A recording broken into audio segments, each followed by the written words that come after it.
Detik-detik rekaman penghancuran konvoi kendaraan oleh artileri Brigade ke-128 Ukraina ramai beredar di media sosial Telegram pada Senin 13 Februari 2023. Dalam rekaman tersebut terlihat deretan kendaraan militer beroperasi di jalan yang tidak disebutkan nama wilayahnya dalam keterangan unggahan.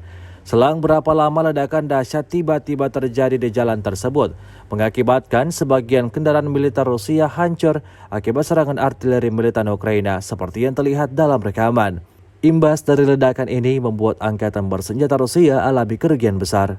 Memasuki hari ke-355, Rusia melaporkan secara total 384 pesawat Ukraina, 207 helikopter, 3.105 kendaraan udara tak berawak, 404 sistem rudal anti pesawat dieliminir sejak awal operasi khusus.